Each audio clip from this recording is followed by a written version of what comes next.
Hi, and welcome to the Creating, Living, and Making podcast. I'm one of your hosts, Adam Mackey, and today I'm joined by Morley Kurt Hello. and the great Alexander.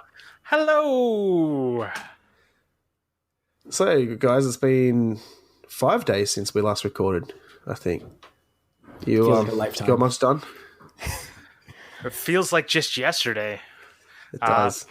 Well, one thing I wanted to say before we even got into anything is I wanted to add a little bit of wisdom about a strategy that I see in Instagram, especially in somewhat in YouTube as well. But I find it's something I've totally forgot to mention last week, so I wanted to add it in this week. If you comment on people's posts, you're almost guaranteed to grow.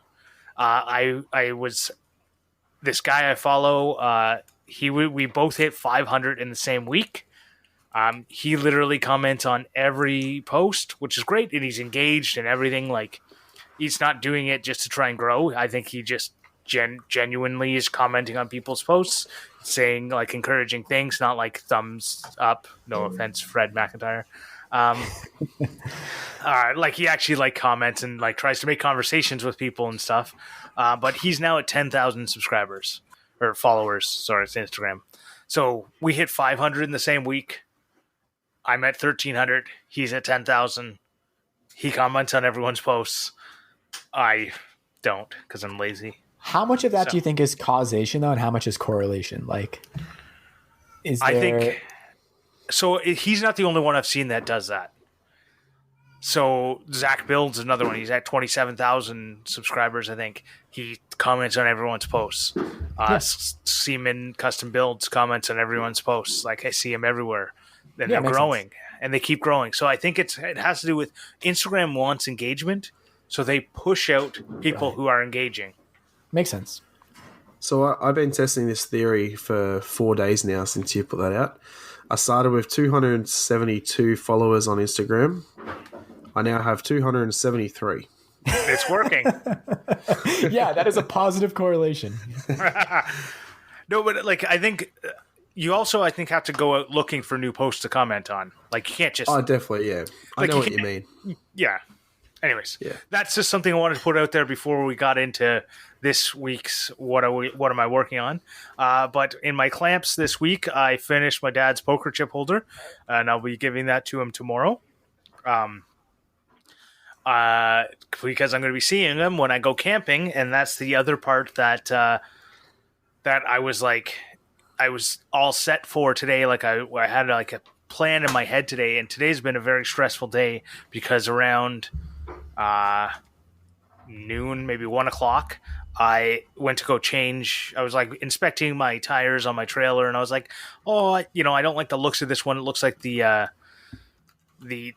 belts have come off this tire, and it just kind of looks like crap. Anyways, I wanted to change it up and swap it for the spare tire, and I went to go jack up my trailer, and I get underneath, and the frame is broken. Oof. So that thing that I've been spending weeks sanding for no real good reason, just to try and make it look slightly nicer, I probably should have looked underneath and seen that the frame was broken. Because was it like rusted out, or did it just snap somewhere? So it's like a common. Well, first of all, it's like 45 years old, so it's not Did not you jack new. it up in the wrong spot?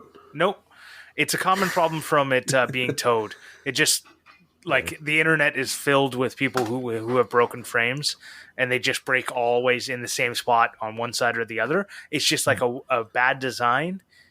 But something in the last 45 years, I don't know, it doesn't sound that bad to me. So 45 years old, back in the day, they probably didn't have the ruling and stuff they would have now to make sure that doesn't happen. Right. The other thing, so it's made with 16-gauge square rectangular tubing. So it's like 1/16 thick tubing. It's not very thick. It was probably... If I rebuilt it today, it would probably last another 45 years. But if I'm going to rebuild it, I'm going to build it with slightly thicker tubing. Yeah, right. Which is probably what I'm going to do next year. And it's something that maybe will become a bit of a side project.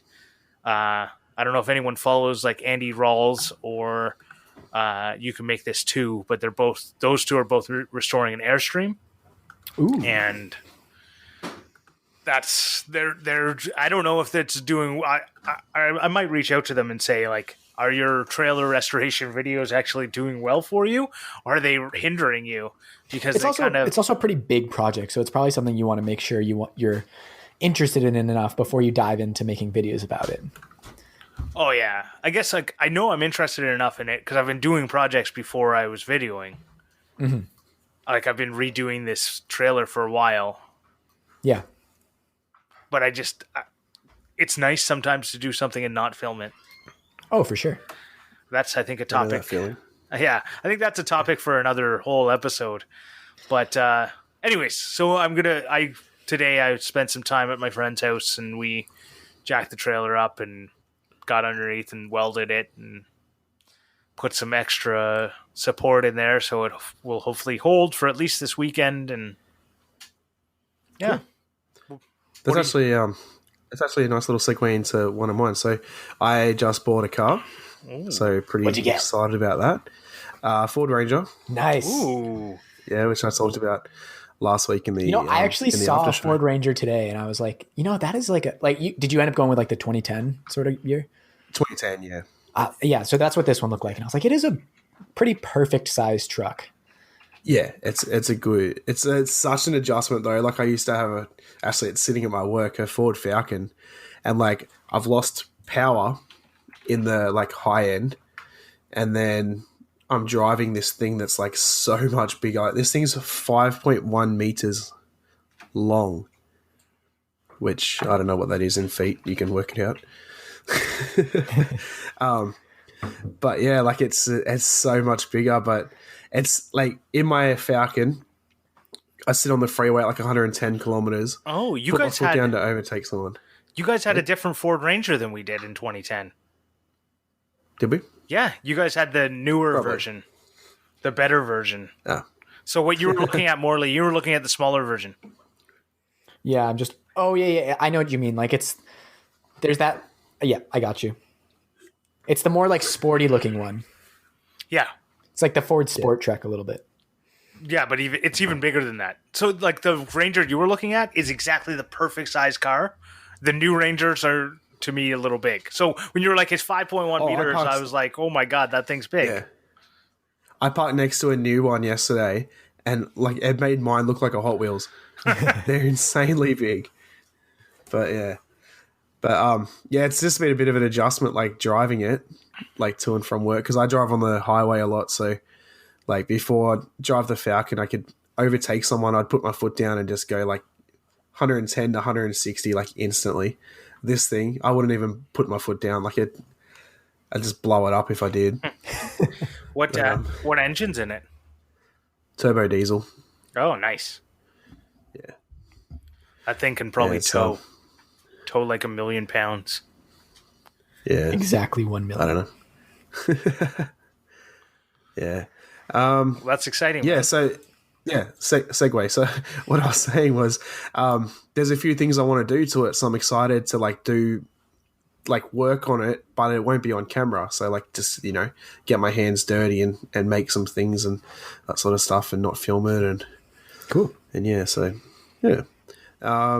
And still working on the Because We Make Enlighten Us challenge lamp, which is coming along. I've made the base of the table. I've got the pole in it for the actual lamp part, and then I've just got to make the legs, which I cut the molds out. Is it like epoxy or resin or something?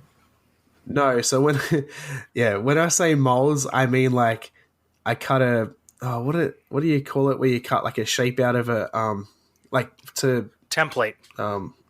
Template thing where you put it in like bent wood lamination between the two. A form, yeah. And then like and sandwich it to like make the shape. Yeah. Ah. Yeah. Cool. Sorry, I'm not thinking properly. But yeah, so I got 2 of those to glue up and hopefully get done, and then attach them to the table and add the wiring and the lamp on top, and it's done. Sweet. Come down to crunch time. You got 4 days from recording. I know. I guess 5. Yeah. Oh my God. I don't think I'm going to make it. Come on. You I can do hope it. I make All it. you need is a picture, and that's the entry. Mine's. I'm not going to get the video done on time. No way. Yeah, it's going to be difficult anyway because like today. That was what I took the whole week off work to do this stuff, and instead of spending 3 hours working on that, I spent 3 hours, working on the frame of my trailer. Yeah, Right, fair. It just sucks.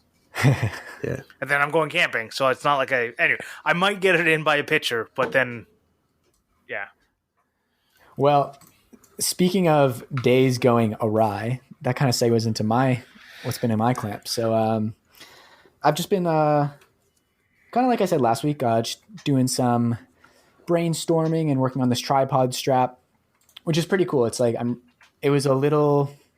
I wasn't super feeling it at the beginning, but now I am really happy with how it's coming along, which is always nice when you kind of get over that hump.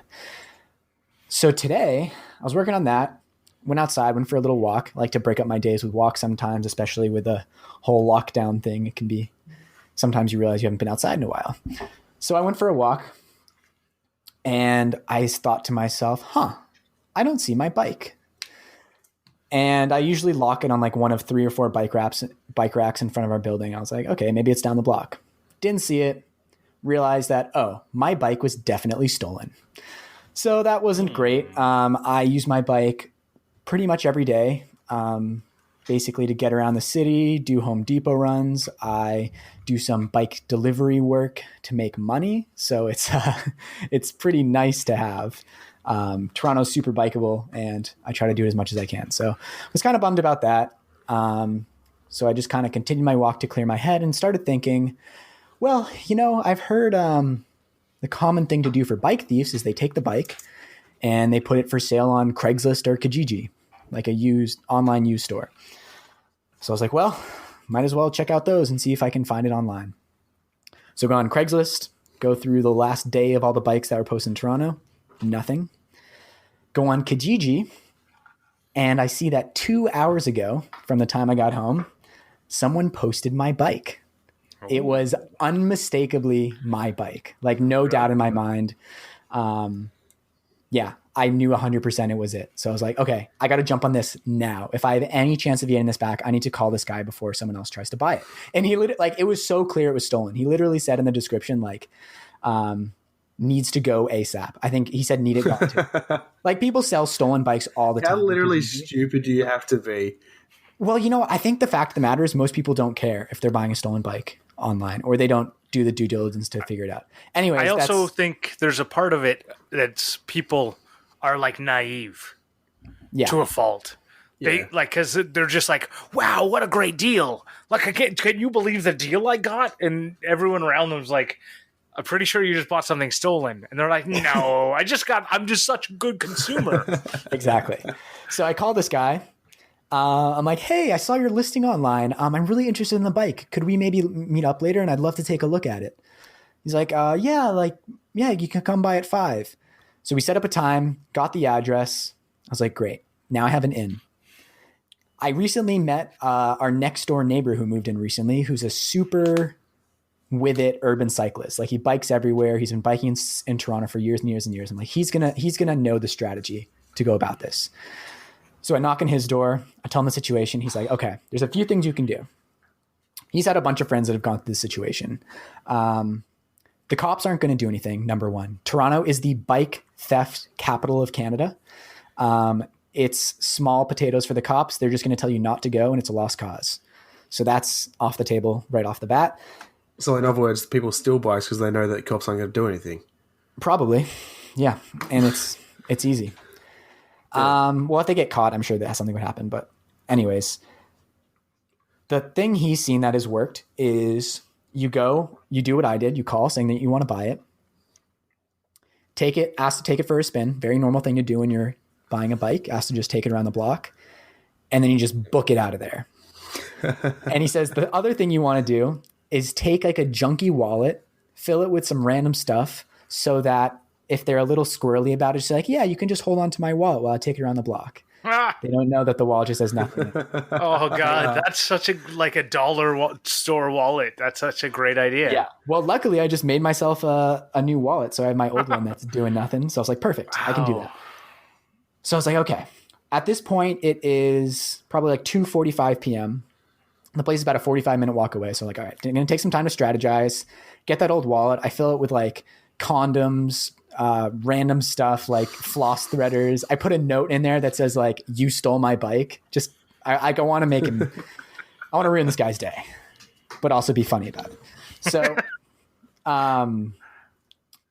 what a I get all ready. thing to do. Yeah. Ruin this guy's day by putting a note that says, you stole my bike. Yeah, right. I want to ruin his day, but still be funny about it. Exactly. So essentially, I go walk over. I'm getting myself all pumped up. I'm texting friends, telling them this situation. They're like, "Oh my god, what's gonna happen?" Yeah, I was listening to some Denzel Curry, fantastic pump up music. If you ever need to go steal your bike back from someone who stole it, would definitely recommend listening to some Denzel Curry. And I called him like 20 minutes out because he's like, yeah, just call me when you're getting here and we'll make sure that I'm on my way. So I call him and he's like, oh man, like I thought I would call you. I'm like an hour and away. Like, is there any way we can do this tomorrow? Like the most disorganized, small time criminal in the world. Of course, bike thieves are the scum of the earth. So I'm like, oh man, like I really wanted to get it today. I wanted to like take it to my girlfriend's house for dinner. He's like, okay. Like, I'll call you back in half an hour. So I'm like, all right, I'm just in the neighborhood. Like I got some stuff to do on my phone. It's no worries. So I kind of take my time, stop at an ATM. I get the money out that he's asking for it so that if he asks to see the money, I have something to show him. So I like take like $140 out of the ATM.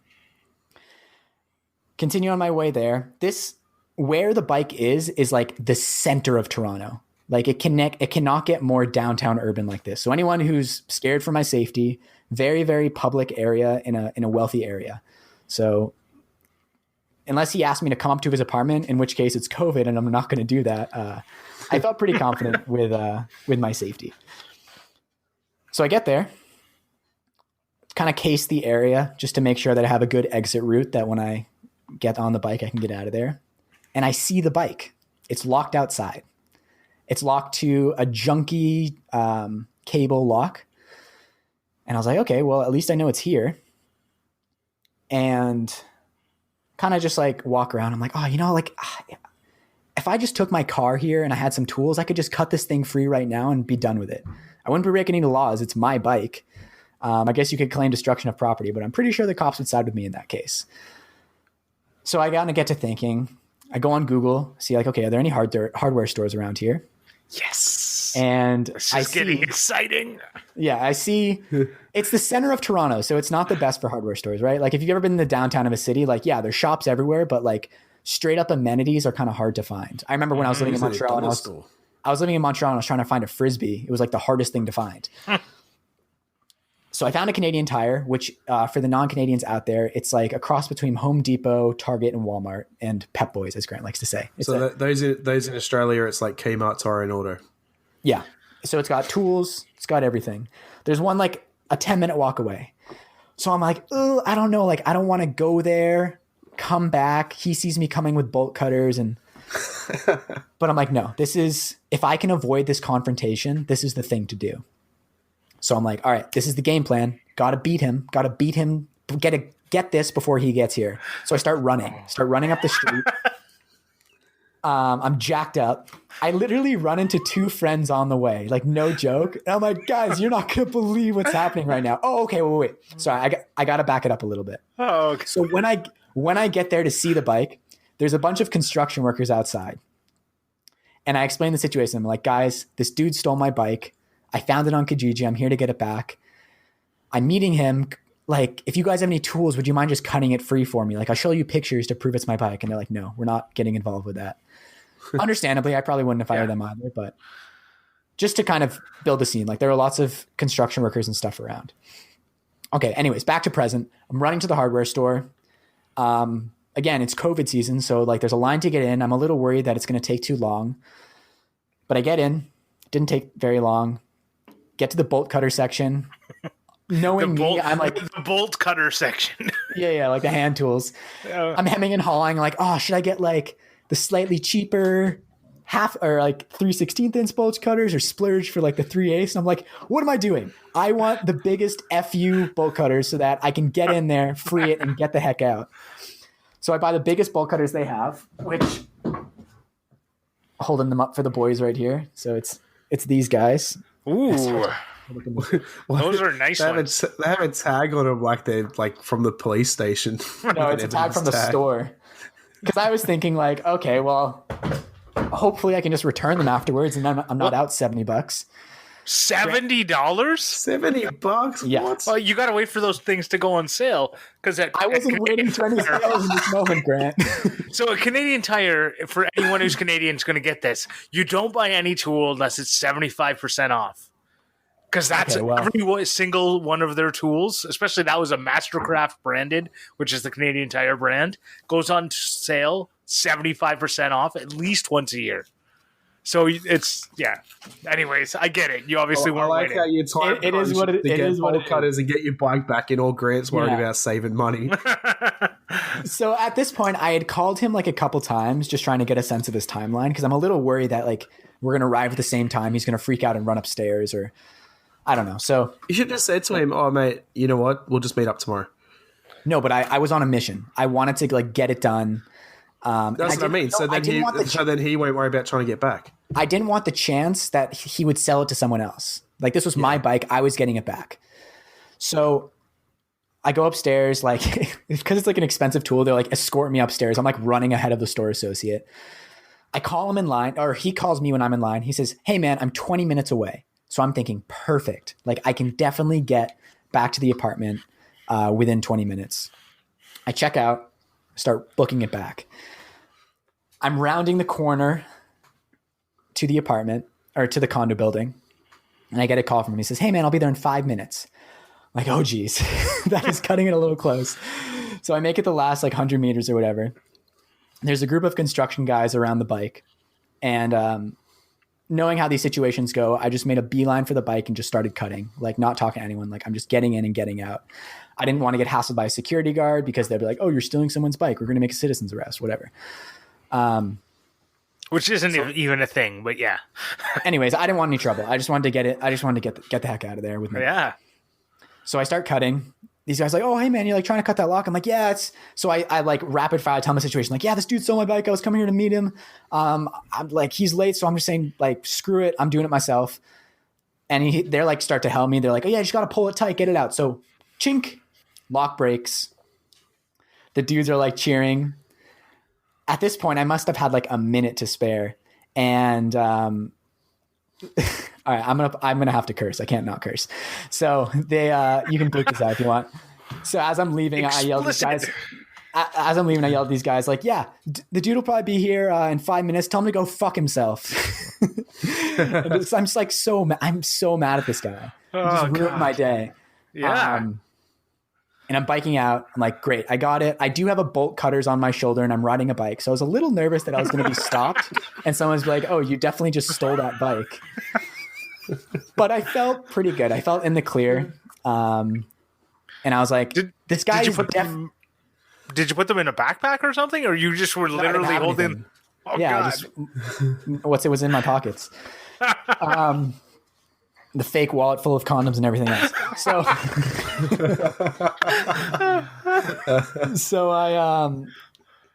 I'm like biking, feeling good. I'm like, there's no way this guy's getting in contact with me again because he's going to see the bike is gone and like realize what had happened. And he stole it. So he has no legs to stand on.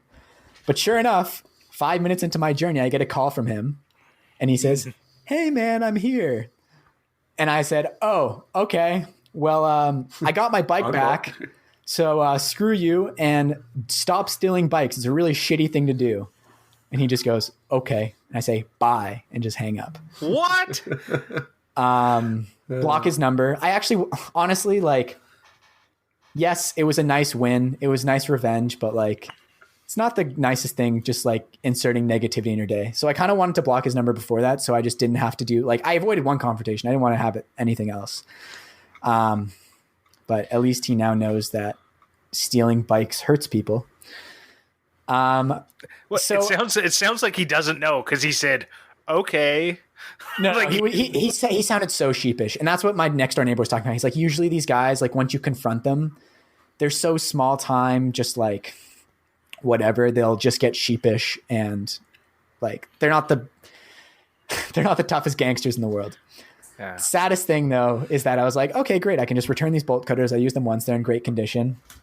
I look on the receipt when I get back, final sale, no returns. Oh, so I'm sure what happens is most people who buy bolt cutters, I'm assuming, because people will buy them, go steal something, and then return the or like why do you buy bolt cutters? Because something is locked and you don't have the key and you need to free it. You literally need to use it once, and they're expensive. So like, okay, good move, Canadian Tire. I would do the same thing if I were you. So, well, if you ever come to Ottawa, I'll buy them off you for 75% off, which is the price they're really worth. So I'm trying to decide, like, should I keep them or should I just like try to sell them on Kijiji? Like, try to sell them to the guy that stole your bike. That's what my friends are saying. Or start like I'll free your stolen bike for you business. I'll be a stolen bike private investigator. This is the type of thing that you can never sell because the questions that come with it aren't answerable. So why do you? Oh, I can sell it on Kijiji easily. Why do you have? Why do you have brand new bolt cutters? Yeah, and then the problem is the only people see the ad listing. Yeah, the only people buying them from you are criminals. That's a fair point. Yeah, that's true. I shouldn't contribute to that economy. Yeah, I can just see the ad listing. Brand new bolt cutters, only used once. and nobody is going to pay more than 25% of what you paid because Canadian Tire always has sales. So my reasoning is bolt cutters are something that if you're really in a bind, they are really useful to have. So I've used them lots of times because now I have the biggest FU bolt cutters with a story. So nice. Yeah, we've totally used them lots of times. So on the side, I do the race car stuff, and we lose our keys all the time. So we've had to cut the locks going into our trailer, or cut the locks going into places that we probably got locked into by accident. That's what we say. We got locked into the track by accident. It's like we've sometimes like rebuilding an engine. You're there till like 11 o'clock at night. And you get to the exit, and they've locked the exit on you. Yeah, probably not a bad thing to keep in my car, honestly. You're right. Yeah. If anything, it's I was just doing some mad living for the listeners, and because Eden just walked in, and she hasn't seen the bolt cutters yet, and she's like wide eyed, like 4 feet. They're like 3-4 feet long. They're going to be a little. We'll include a picture of them in the Patreon exclusive post. Yeah, for sure. It's funny, like so. Just backing up a bit, like the neighbor who huge shout out to him because he gave me such the strategy to figure this out and had the wherewithal. But we had drinks with him on his deck a couple nights ago, and he's a huge biker, so he was like, "Yeah, I like always keep my bikes in my apartment." I was like, "Yeah, Eden keeps hers inside too. There's a hook in the hallway, but there's only one, and mine's a lot bigger than hers." So I was like, yeah, I just keep mine outside. It's a beater, whatever. He's like, ooh, I would never keep mine outside. Toronto's the bike thief capital of the world. And then 3 days later, karma. Maybe he told the person to steal it. Again, that's what my friends were saying. They're like, he just wanted to teach you a lesson. Yeah. Maybe he wants to steal your bike. I saw a video on YouTube not long ago. Someone made a bike rack, but it was like freestanding. Oh, yeah? Oh, it was you. Yeah. Yeah. I'm happy to have it back. Yeah. It was satisfying, but those negative interactions the glimmer on them does not last for long. I think it's really good that you like kind of avoided it. I think that the way that you it costs you way more money to avoid it than the old wallet and condoms, hopefully expired. Would have been not trying to ruin this guy's life. Did you poke holes in the condoms before you put them in there? I was thinking, I was actually thinking about it, but again, not trying to ruin his life. But anyways, I think it's really great the way that you like wanted to avoid the negativity. I think that's something that a lot of people go looking for a confrontation, and I get it because sometimes that's like a way of relieving stress, especially after like your bike got stolen or your car got like hit in your parking lot or something. Because that's happened to me. My car in my old house. Have you ever watched videos of people like getting back their stolen stuff? I've actually so that when Morley said like the his strategy for getting it back, I was like, I've watched so many videos of that exact strategy. But every time someone's filming it, every time someone's filming it though, they're like so confrontational because they're trying to get that reaction and footage. Yeah, you know, so it makes the situation worse. Yeah, it's not worth it. No. I don't know. I feel like, especially nowadays when I have limited social interactions, I want them to be like as positive as possible. Because I don't know, these things do really stick with you, and a lot of times more so than the positive things. At least now you have a great story. Exactly, and it was worth $70 for sure. Yeah, totally. And you can use those bolt cutters in the future. I'm going to steal so many bikes with them. I was just going to say, I could use a new bike. I still use my Supercycle that I have from high school. Supercycle is like the brand that Canadian Tire sells, and you get them on sale at the end of the season for 75% off. So I'm pretty sure I paid like $50 for a bicycle that I'm still using to this day, and high school was 20 years, 15 years ago? Now I know how old you are. Yeah. No, it's more than that. Mine was 15 years ago. I'm not that much older than you. Like 5 years. No, I was born in 84. And I was born in 89. So it's 5 years. Yeah.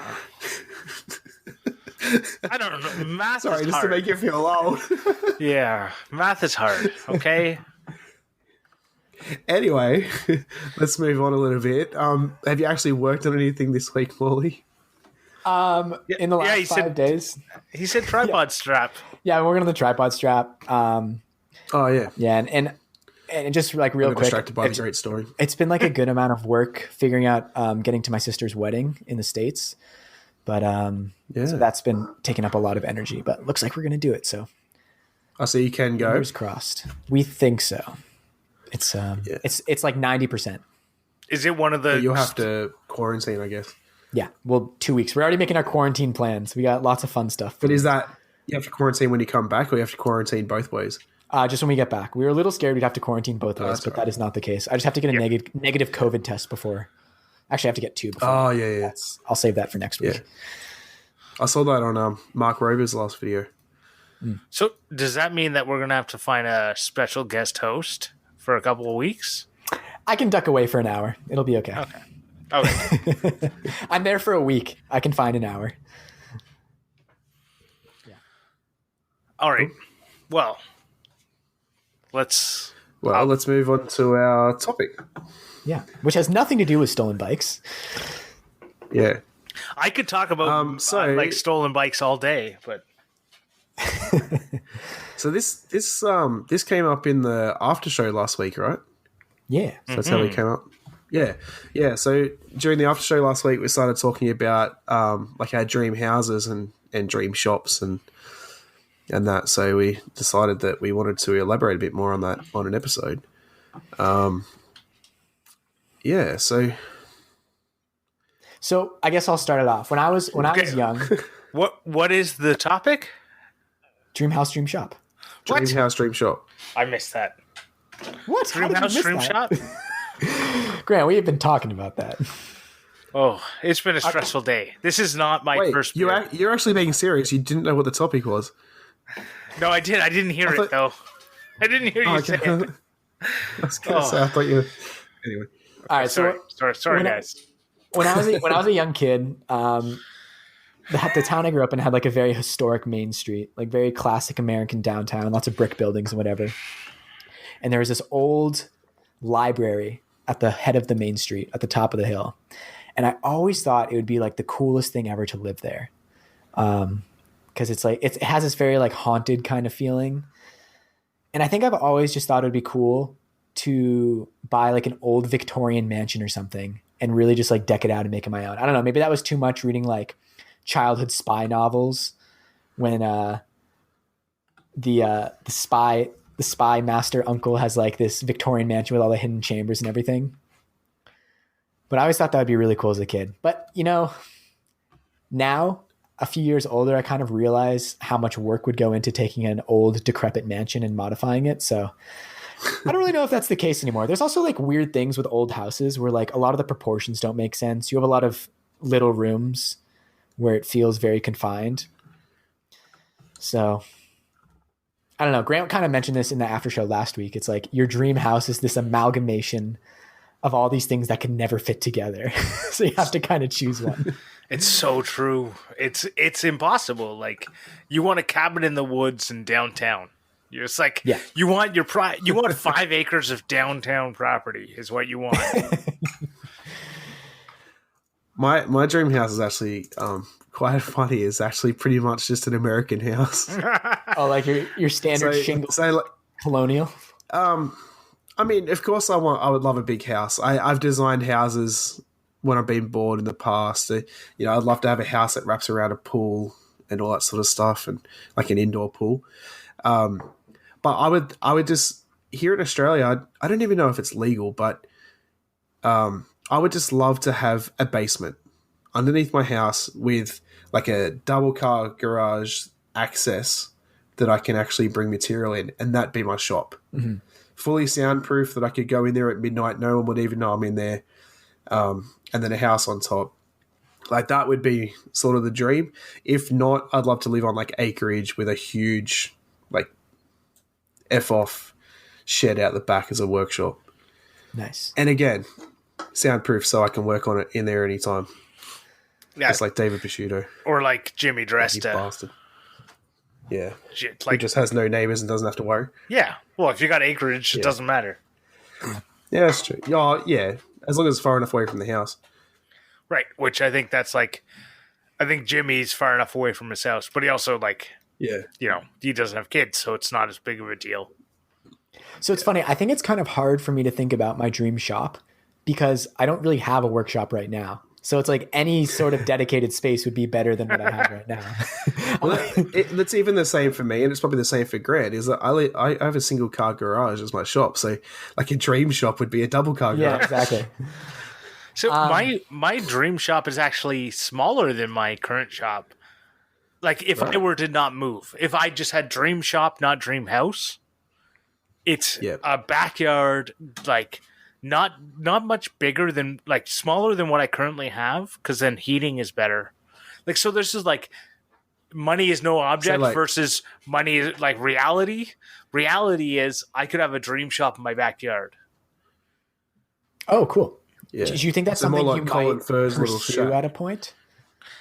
I've drawn up plans a couple of times, but it's like when I don't know if you've seen the videos where like in the background my wife's car is parked in the garage while I'm doing work on stuff because it's the middle of winter, and I don't have heat and I don't have air conditioning. Those two things would be like guaranteed dream shop needs those, but it is something I've thought about a lot, but it's just like we currently don't have the funds for it. It's really what it comes down to. Yeah. Yeah. And obviously that's going to be the same for all of us. Yeah. Well, let's constrain it a little with money. Like no shops on the moon, no space station shop. If you would have to bring it a little down to earth. I think, let's... So I'll go a bit more in depth into my sort of shop. So I would love to have a shop that is set up specifically for making, like with wood, have good dust collection. I'd love to have a big CNC, like not just a little tabletop one, but a full size, like what J Bates just got. And mainly I'd probably end up using that more than anything else anyway, because I would love to do production stuff. But just mainly just something comfortable. I mean, you get a shop that's too big and it's going to be that exactly too big. You don't have to walk 5 kilometers down the road just to get to your table saw from your workbench. Like, just something that's comfortable, a good size, and like just clean, same as you, heat and aircon are a must. So you're almost describing the scenery shop that I work in. So that's it's a shop that is built primarily to deal with theater flats. So essentially 4x8 walls, and then all other sorts of like scenery that might be created out of CNC parts. So they have a 4x8 CNC that's running all the time. They have 2 full-size table saws with like crazy outfeed on every end, because you're always maneuvering full panels through them. That's something I would love to have, is way more outfeed. Yeah. Walk around work tables are huge for that. Work tables in the middle of the room that you can get all the way around, that are really wide, so you can like even stand on it if you need to. And then a whole dedicated paint area. The paint booth there is like massive, because they're... Oh, that would be so nice. Yeah, it is. It is pretty nice. And so what I do right now is, anytime I want to do something that's like, if I want to use my garage as a woodworking at the same time as doing anything that's like paint or finish, I do that in a different room. Like I do it in my basement, something that Adam doesn't have. But, like that sounds like so nice. Like that's something I didn't even think of. I would want a separate paint area. So now my dream shop just doubled in size. Damn it. How big is your basement? Same size. Like I know you're in it now. Yeah. But... So this is like what I'm in right now is the tiniest room in my basement. It's my office. So do you use the basement for anything else, or is there a reason why you haven't turned it into the workshop? So we don't have. So a lot of basements have like a walkout into like either the backyard or the front yard or whatever, but we don't have that. So you can't getting stuff in there would be. Yeah, getting stuff in here would be really annoying. Yeah, and most which is exactly why I said I'd want garage door access. Right. So for me, it's just not feasible. Like I know like White Lab Woodworks or whatever. I can't remember if it's Woodworks or Woodshop or whatever. He's in Minnesota, I think, and he's got a like walkout basement, and it just looks so much nicer to work in the basement that way. But it's just not feasible with the way my house is designed without making a big change. Could you imagine Jimmy's old shop? Yeah, I've been there. Where you come out into the middle of the street. You've been to Jimmy's old shop? Let me rephrase that. Actually, no. I've been to. Have you seen? And it's. Have you seen Adam Savage's? Yeah, well, I mean, his has high ceilings. That's the big difference. No, but you literally enter it through a manhole. Adam Savage's current cave? Oh, I think it was the old one, maybe. I don't know. His current one, the ceilings are so high, I would think that it's like in an industrial district or something. Well, what about like Jimmy Furs, or Colin Furs, sorry. He's got like, you go through his little shed into it's pretty much a manhole. Yeah. It's just going quickly back to Jimmy's shop, though. It's funny, though, because it's just like intermixed with restaurants and stuff on the Lower East Side. You can find it because his bench is outside with the stencil welded to the post. And then there's this weird storefront that has like doll heads in the window. Really? But yeah, it's that hatch in the sidewalk is not big. No. Right. But when I look at that, he had a lot of room. It just was really segregated. It was really like, if you've ever seen someone walk through it and film it, it was super segregated and really weird. Yeah. Yeah, I'm mainly just talking about the entry. Yeah, the entry trying to get stuff in and out. Like, if you're not working with a lot of plywood, plus he has like 50,000 bandsaws, so... I don't know how many he had down there. Yeah, I think he only had 2. So, bringing it around to houses a little bit, because I feel like I have more to say about that. I've always loved home architecture. A big part of that is because my mom is a designer, and we've always just like really enjoyed looking at houses together.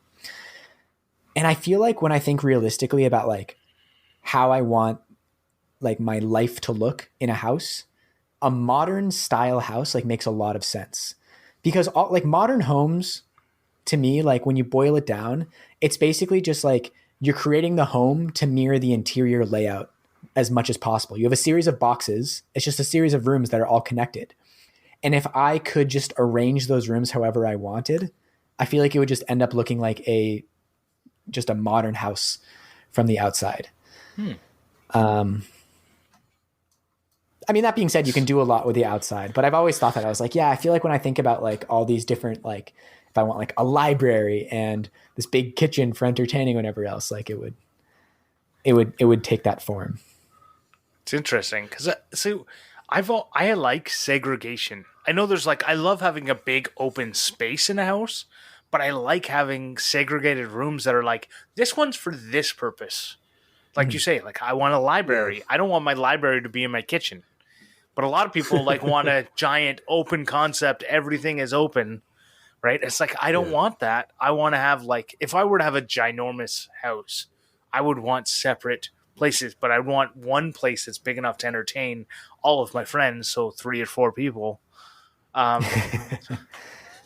Right? But well, my mate just showed me the plans. He's about to build a house. They're on their like 3rd now, but they're about to build a house and just showed me the plans, and it is like pretty much exactly what I would want, but then add a basement or a workshop somewhere. It's like it's got a cinema room, a games room. They've got the kitchen, which then has like sliding big open doors out onto a deck with an outdoor kitchen. Like nice. Just beautiful, like pretty much exactly what you would want, like perfect to entertain, perfect like living and everything. So a couple weekends ago, I went to Niagara-on-the-Lake, which to the non-Canadians and Americans is pretty close to Niagara Falls. It's a really nice wine country, and my uncles live there. So we had dinner at their house, and they built this house a couple years ago, and they built it as they're like, we're retiring. We're going to make this house exactly what we want. And it's a really interesting layout. Like they love to entertain. So the kitchen is like really big. They have art everywhere. And it's actually only 1 story, and all the living space is in the basement, but the basement has like 10-foot ceilings. So it doesn't really feel like a basement so much, especially because the windows are very, I don't know what those are called. The dugouts for basement windows. Mm-hmm. There's a specific word for them, but they're like really deep. And it was a really interesting idea. It didn't really feel like there was much of a downside for it. I guess what tends to happen is that like if they want bright rooms, they are hanging out in the first floor most of the time. But like for an office, for example, makes so much sense in a basement. They have like an exercise room down there, so much sense in a basement, a TV room. Like if you have one room for like entertaining and reading, or like taking a nap, well, maybe not so much taking a nap.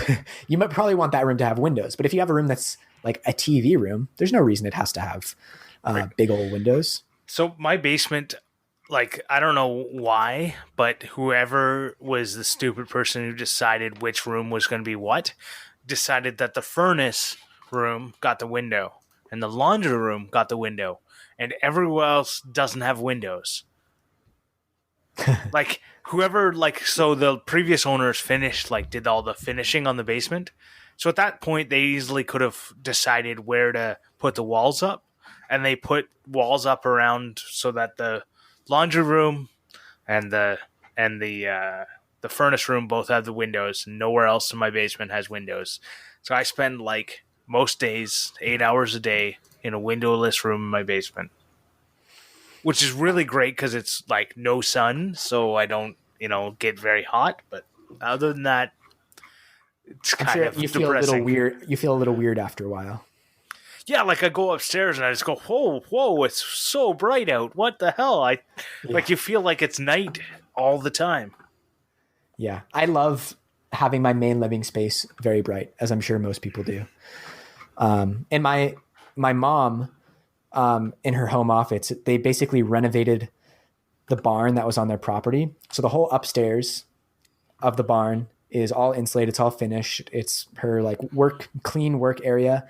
It has rows of windows on both sides. So no matter if the sun is rising or setting, it's like super bright.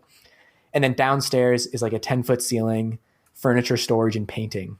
And I always think like, ooh, if I ever move to that house, I'm definitely converting that to my shop and office space. It's like, it would be perfect. So there's on like thoughts on like ridiculous houses that I would love to have.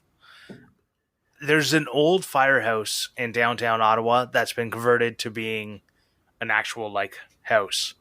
Ooh, old firehouses are sick. Yeah. So that just to me, like when I look at it, like obviously some things have been removed, like the pole, which is obviously disappointing, but it Why, still has obviously, like, who would remove the pole? That's like a main selling point. I know, but it does have like it has the big doors still.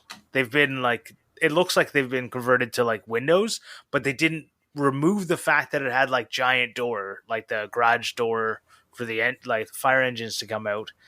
But they've been converted to just like standard windows that don't, can't open like a garage. But I just look at that and I just go, that would be a place to live. Like I'd convert the garages back into a garage door, right? But so an old firehouse is like the thing I would want to live in. Yeah, and they're all beautiful. Like firehouses are such nice buildings most of the time. Yeah, we're like the old ones, yeah, and they're often like in these like residential areas because they tried to put them where fires happened, which was all over the city, right? Like it wasn't like something like, oh no, that's an industrial thing, you need to go into the industrial zone. Like firehouses were everywhere. Yeah, so that would be like, I don't know. If I had all the money in the world, I'd get a firehouse that was waterfront, and that'd be awesome. Yeah. See, the thing with a shop for me is like, I just want a place where I feel like I can be creative and make the things that I want to make. And honestly, like where I am right now, I feel that so much. Like I feel like with just the corner I have,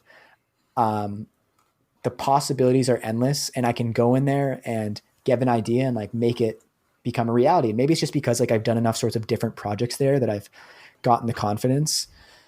But yeah, it's like, maybe that's why I don't really like romanticize a dream shop so much. It's like, yes, it'd be great to live in the woods and have a shop that could walk out into the woods and all this light and high ceilings, and that'd be amazing. But it's like, it's anything else. It's a tool. That's kind of how I think about it. And they always say that the worst craftsman blames his tools. That being said, Laura Comp's shop with the 3 levels in the back, I don't know if she's in it anymore. But the last one, yeah. Yeah, I wasn't really sure when she moved. But that one is incredible. And like, what a place to be inspired. She's always made the most of her areas. Like, I don't know why she keeps moving. I don't know what's going on there. But like every time she moves into an even more interesting place. Her current place seems like a lot smaller than the last one, and I think she has like an outbuilding that's made out of a container. Yeah. Sorry, I lost track of my words there for a second, but yeah, it's got an outbuilding with like a container, and it's really cool. But her last one with the stories in the background, yeah, that was awesome. Yeah, and I think that's like just to wrap it up. I think it's like part of the thing with this like creative, motivated people is they will always make a space just as creative and interesting as they are. Yeah. Yeah, well, you look at did you guys watch Jackman's latest video where he's moving? His shop, like I didn't realize how small his shop was. He makes it look so big. Yeah. And it actually made me think, like, if I was to sell my workbench, which I'm thinking about doing and making a new one, and moving my workbench to somewhere else in the shop, I could easily fit a cabinet saw in my workshop. Like the issue is that I've always tried to keep a path down the middle so that we can still use it to get in and out, because we have a doorway into the house as well. But if I was to just turn around and make it just a straight up shop, I reckon I could make it so much more efficient. Could you feasibly just like eliminate that doorway as a use, like a way to get in and out of the house? Well, I'd probably keep it as a doorway in and out of the shop. But would it so like wouldn't not be able to use using that as a way to get in and out of the house? Would that like really negatively affect your family? No, not really. Cool. But yeah. Well, look at like John Kipoff's shop. It's similar to that. The center is a table saw, and he uses it as a desk most of the time. Like he'll set up all his live streaming stuff on it. Well, that's the thing. Like I think with Jackman, that's the way he had like the cabinet saw with the outfeed tables. The outfeed tables were his workbench. We always joked when I was working maintenance at that off-grid lodge. We had a saw stop, and we joked that it was like the world's most expensive workbench because we would always use the extension table as a workbench because it was there. I think my biggest thing, like with the shop I'm in now, is I never wanted to be stuck where I have to have the garage door open to use a tool. So I didn't want to, I don't want to have a cabinet saw like right near the door where I have to have the door open to be able to actually feed something in, especially for lighting with camera gear and stuff. Like I've specifically put lights in my shop so that it's all the same everywhere. Yeah. If I have to have the garage door open, then my color temperatures all go out of whack. Right. So oftentimes I'll be doing something with the garage door open, and then I'm like, I got to film this step. And then I close the garage door. And it's like such a weird thing to me because I'm like, natural light is really great. But I don't want it, like it ruins the color temperature, but it just also ruins the continuity of my shop. Exactly, yeah. Because 90% of my stuff I do is after the sun's gone down. So if I ever, unless I'm doing something that like I need to be outside, Yeah. No, I know what you mean. Yeah. I just don't worry about continuity. I think the biggest thing I need to look at before I go any further is dust collection. I don't have any at the moment, and like my shop's always full of dust, and I hate it. I feel like I've always had allergies to dust and stuff, so I feel like brass tacks. worst. The two most important things, two of the most important things are dust collection and just being able to use a tool without having to move other things out of the way. If you can do those two things, you are doing very well. Oh man, I wish. Like I just don't have I have a problem with like there's a horizontal surface stuff. Like I literally spend half the time I'm out in the garage moving stuff from one horizontal surface to another horizontal surface to then later have to move it back because I now needed to use that other tool. Well, you're trying to get it out of the shot. Yeah. Well, no, I never once have ever thought something's in the shot. That has never been it's just literally, it's on top of the tool I needed today. Do you have vertical space you could use? I've used it all. Okay. That was because just in our apartment, that's something we realized where it's like, we are, when we first moved in, we're like, we are not using this vertical space enough. We have so much more than horizontal space. Right. My walls are completely covered from floor to ceiling, and I even have stuff on the ceiling. Like I literally have every single spot, but I just the problem is if you're working on more than one project, that's where it really gets into the I really wish there was I could have way more tables. Like I want way more flip up tables that just I need more table space, flip another table up. But they take up room from your wall space, right? Yeah. Yeah, and that's like the having to move tools and stuff is specifically why I built the bench along the back wall that I did, was that now I've got my 4 workbench tools that I use that I didn't use before because it was too much of a pain to get them out. I never used the bandsaw because it was too much of a pain to get it out. I used it the other day for the first time, and it's just such good things to have set up ready to go. The other thing too, I don't know what your guys' rules are in Canada. I think America, if you're renting a place, you can pretty much do whatever you want, right? No. To an extent. No. If you're renting, well, I'm renting. I see videos and people literally just do whatever they want. I think it depends on your lease. Right. I also think it depends in Australia. Yeah, go. I think it depends. If you you have to return it to the state that you bought it, or that you started renting it. So, yeah, which is how it is for us. Right. So you could do whatever you want as long as you return it to the state. Yeah, but we get inspections every 6 months. Oh, my landlord hasn't been moved in. Yeah, yeah. Well, ours don't come every 6 months. They're supposed to come. They can come up to 4 times a year. But in saying that, they're coming to make sure that everything is in order. So if they come in and see I can't screw stuff to the walls and everything in the shop because if they come in and see all that, they're going to say, well, what the hell are you doing? I can't turn around and say, I'll put it back to how it was beforehand because they don't care. Yeah, I feel like in my leasing experience, it's just as long as when you move out, everything's good. Which is how I wish it was. We had there was a little garden when we first moved in. It was just dirt, and we filled it up with sand and put some pavers and rocks in and turned it into a spot for our barbecue to sit. They came around and did an inspection and had a go at us. I'm like, I've literally improved your house and you're having a go at me. It's stupid. Like, we put bark in the gardens and like made it all nice, and they're like, you can't do that without permission. Like, we just put value in your house and you're just having a go at us. Like, you put mulch? Like, you literally just... Wow. Not just mulch. Like, we added plants and stuff as well. Right. But yeah, because we did that, they weren't happy with it. So the people here are way nicer. They would have been like, oh my God, thank you. Because we weren't going to do that. Like... Yeah. I've said to my wife so many times, I wish that I could rent off someone I know. Yeah. Because I would do their house up so much. Because, like, not only is it fun for me, but it's going to give me content. Right. And I just feel like so much of the time, landlords are people who don't seem like they should be landlords. I've thought before, like, I feel like I would be a great landlord. Yeah. My house is owned by, like, four siblings. I think it's, like, 2 couples, like 2 brothers or something, and like their partners or something. So like to them, it's just an investment. They don't care. Yeah. That's why it's so much nicer when it's so much nicer when you have someone who's like invested, like lives nearby. They care about the building. Maybe they live in it. It's always fun. So I've been a landlord before. It's sometimes you can care too much. Oh, I'm sure. Yeah. It's also, I also would imagine it's really difficult to like draw boundaries, especially if you live in the same building.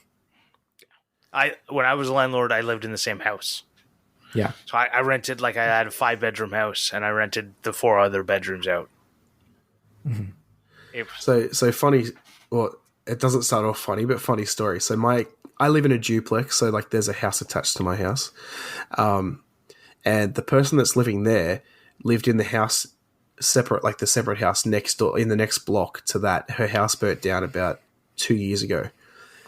So she's living in the house attached to mine and then owns the block next door, started building a duplex. And I'm like, not only would I hate to be the builders who has like the owner living next door, just staring at him the whole time, but then she's like going to sell off one of them. Well, she was going to rent it, but I think she's selling it now. But when she was going to rent it, I'm like, so you're going to live in one that's attached to the people that are renting? Like, that would just drive me insane.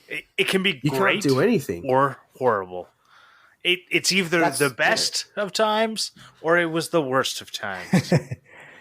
And just real quick, one more other thing on that. And that's why like co-ops are so cool, because you get a bunch of people that all want to live together. They all buy the house together. And then like you figure out how like we're all going to make this a better place, and we have rules for living.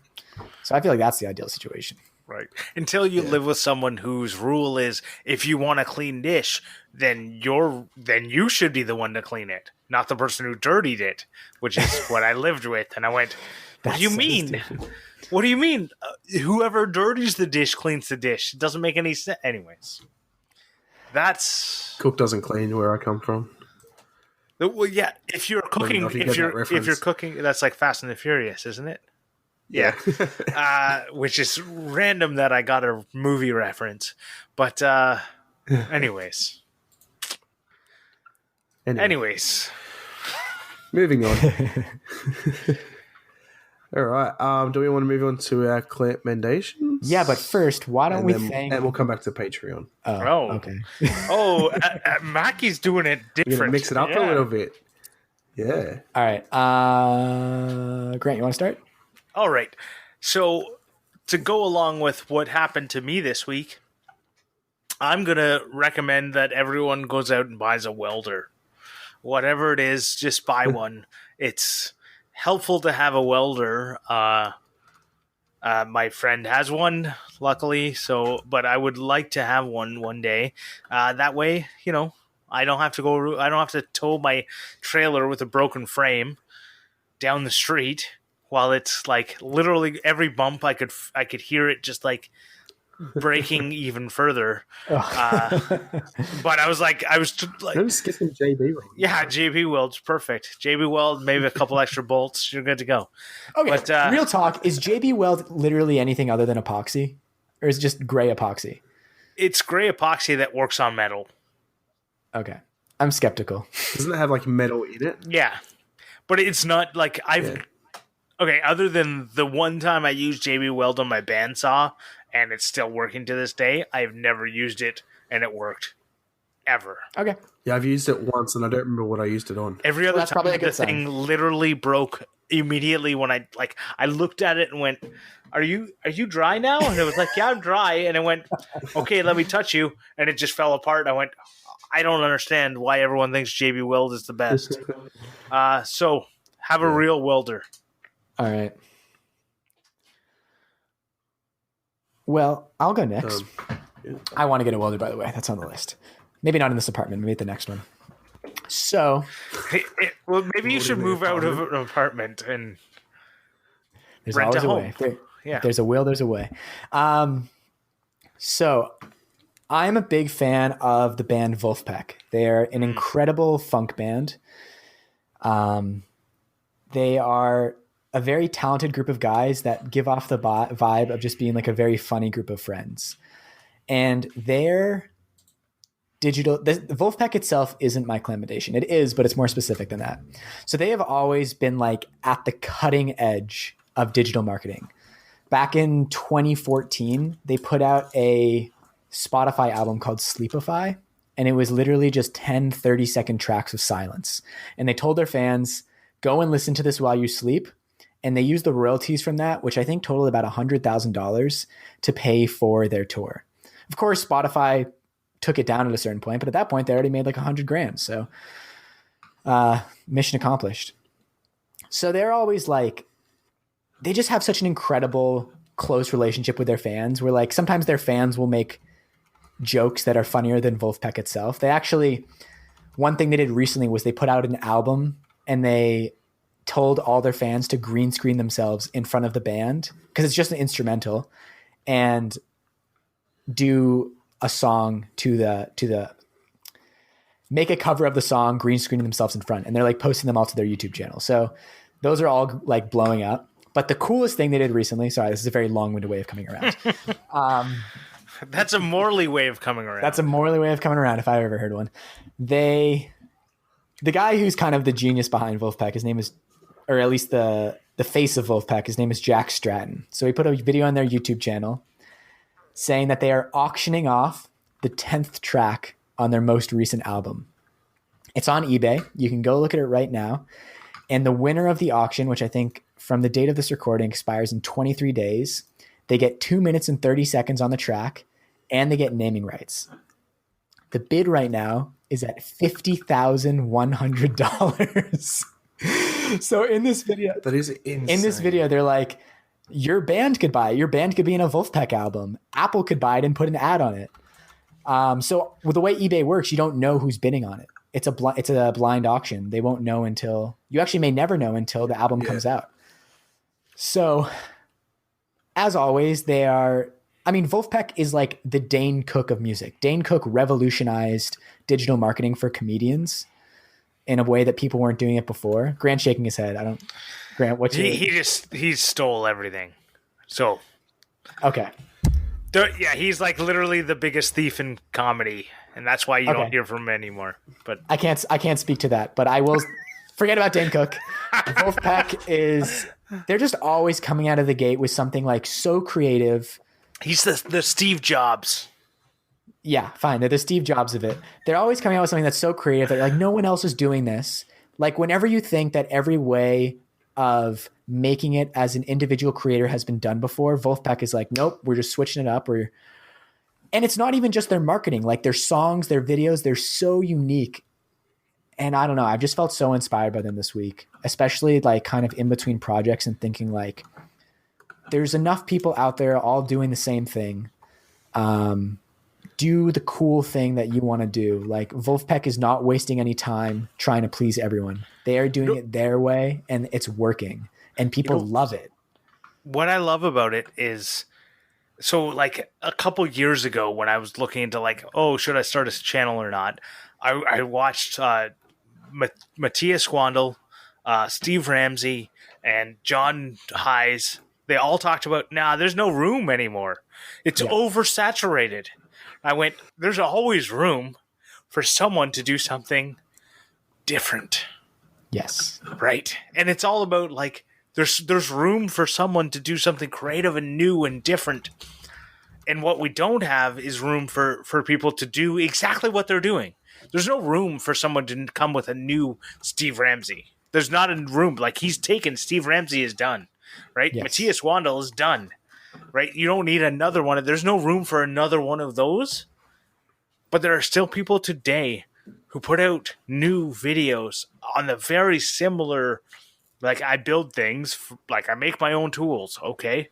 Matthias Wandel, John Hayes, I make my own tools. There are people who make their own tools who get 1 million views on their first video. Right? It still happens today. That's why I like things like, it's those people who think outside of the box. And when you told me about this Wolfpack or whatever, I can't say the name Wolfpack. very well. It's like Wolfpack, but with a German accent. Okay. You're the accent guy, so not me. Wolfpack. Yeah, and you just need to add some anger to that. Wolfpack. Anyways, that's enough for that. That is awesome to me. I love that recommendation. I'm gonna go bid on that now. Just mortgage off my house. Why not? Get a Grant Alexander video on the new Wolfpack album. Yeah, video, like an audio, just literally saw cutting for. Yeah. So to anyone who's feeling a little uninspired or anything, just go check out their YouTube channel. Everything they're doing is so cool. That sounds awesome.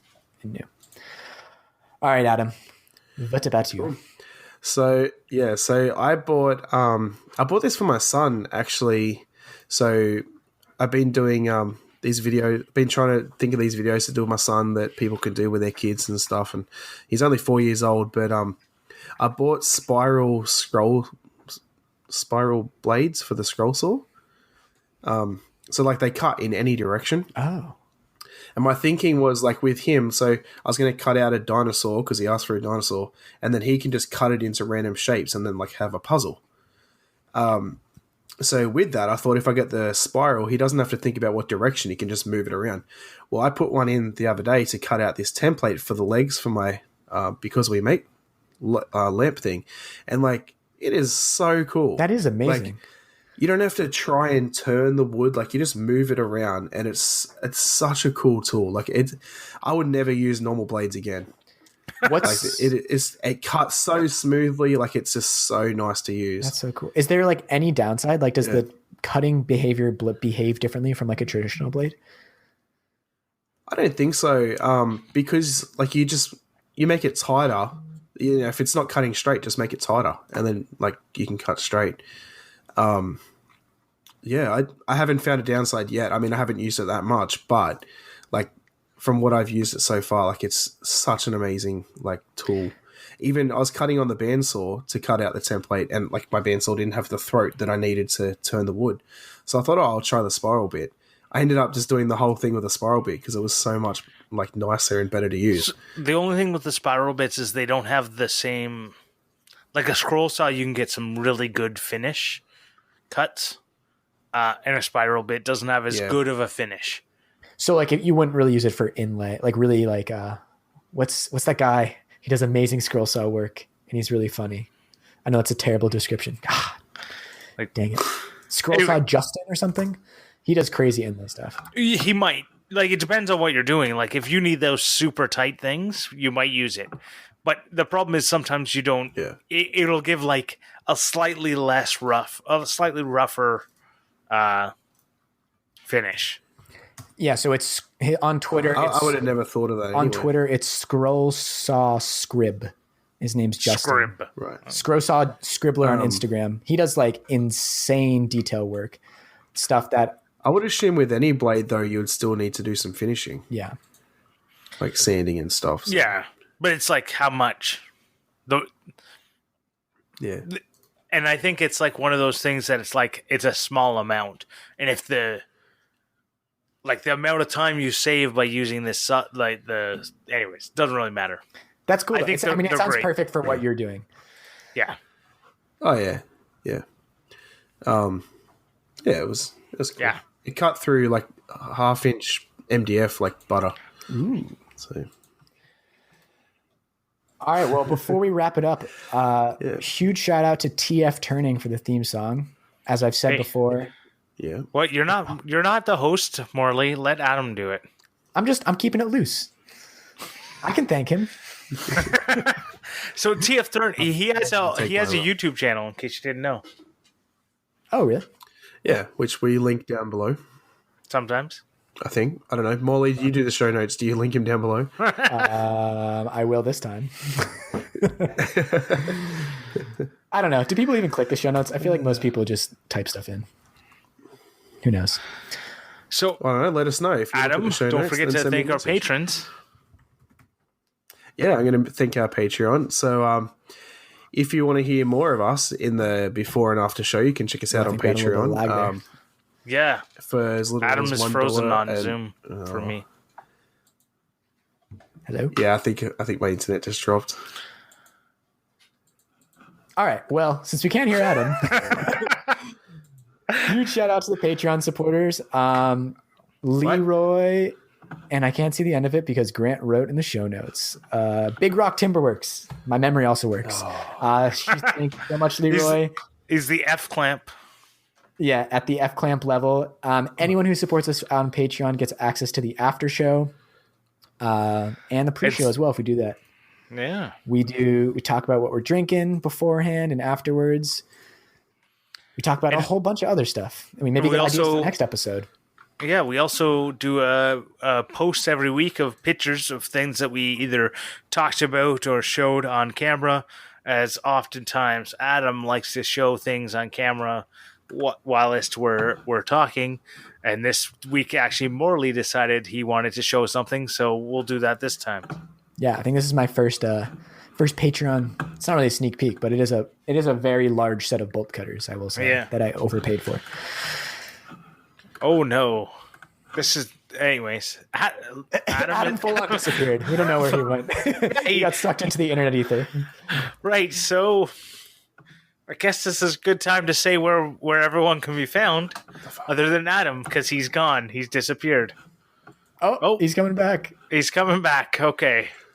Oh, I got things. All right. Well, while Adam gets himself settled again, you can find me at Morley Kurt everywhere. Grant, where can people find you? The Grant Alexander, mainly on YouTube and Instagram, but also on thegrantalexander.com. And Adam, just in time for your appearance, where can people find you? Find me at makeamaki.com, and I'm going to leave it there. All right. Yeah. See ya. Bye. Bye.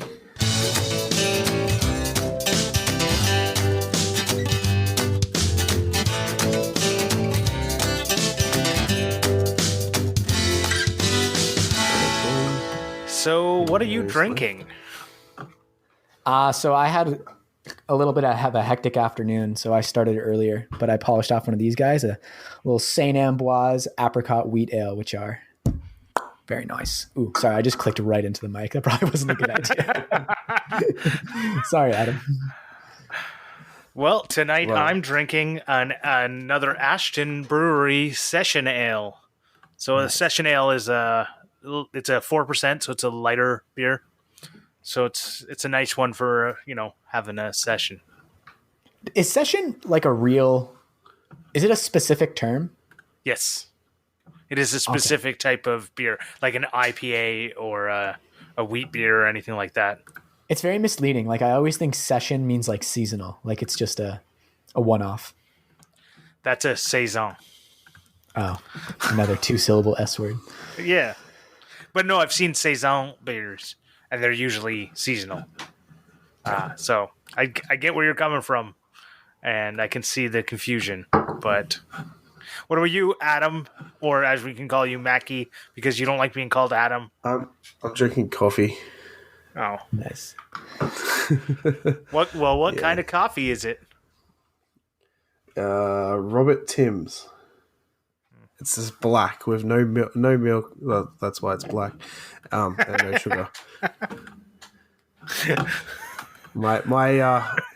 I use coffee tea. They're like tea bags, but they're coffee, and then just add boiling water, and it's done. Huh. Oh, That's how I like my coffee. Interesting. That doesn't sound very good. It's really good. To go back 10 years ago, I'd order a cappuccino from Macca's, and I'd put like 13 sugars in it. So, yeah. So now you're a coffee snob. Nah, definitely not. I talk to people and they're like, "Oh, you should try this coffee. It's so nice," and it's disgusting. It's got to be like it can't be heaps strong and stuff. But yeah, it's good. It's healthy for you, but so that's how my dad switched to only drinking black coffee and lost a bunch of weight. I forgot to mute my devices. I like hearing all the dings. It adds a little bit of realism.